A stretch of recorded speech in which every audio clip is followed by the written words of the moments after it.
విశాఖలో ఒక వినాయకుని ఆలయం ఉంది. ఇక్కడ బెల్లం సమర్పిస్తే కోరికలు నిజమవుతాయి. ఇది కథ కాదు, నిజం.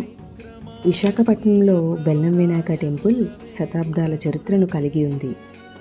చోళరాజులు నిర్మించిన ఈ ఆలయం మొదట ఒక శివాలయం. కాలక్రమంలో పునర్నిర్మాణం చేయబడింది. బుచ్చి రామయ్య పంతులు గారు దీన్ని తిరిగి అభివృద్ధి చేశారు. అందుకే దీనిని బుచ్చి రామలింగేశ్వర స్వామి ఆలయం అని కూడా పిలుస్తారు. ఇక్కడ వాస్తుశిల్పం చాలా ప్రత్యేకం. ప్రాచీన దక్షిణ భారత శైలిలో నిర్మించబడింది. ఇక్కడ వినాయకుడి విగ్రహం స్వయంభూ. ముఖ్యంగా గమనించాల్సిన విషయం, విగ్రహం తొండం కుడివైపుకి వంగి ఉంటుంది.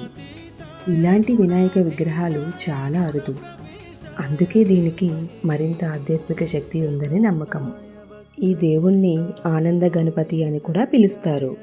ఈ ఆలయంలో భక్తులు ఒక ప్రత్యేక నైవేద్యాన్ని సమర్పిస్తారు. అదే బెల్లం. ఎందుకంటే ఈ దేవుడు బెల్లాన్ని ఎంతో ఇష్టపడతారని విశ్వాసం. కాబట్టి ఈ వినాయకుడు బెల్లం వినాయకుడిగా ప్రసిద్ధి చెందారు.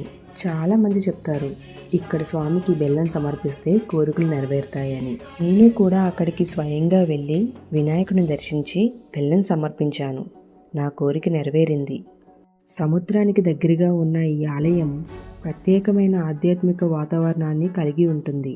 బుధవారాలు, నవరాత్రుల్లో ఇక్కడ భక్తులతో కిటకిటలాడుతుంది. ప్రతి ఒక్కరూ ఒకే నమ్మకంతో వస్తారు. వినాయకుడు అడ్డంకులు తొలగిస్తారు.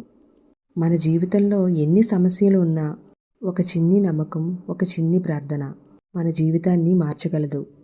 వినాయకుడిని మనస్ఫూర్తిగా ప్రార్థిస్తే అసాధ్యం అనుకునే పని కూడా సాధ్యమవుతుంది. మీరు ఈ ఆలయానికి వెళ్ళారా? కామెంట్లో ఓం గణపతియే నమః అని రాయండి.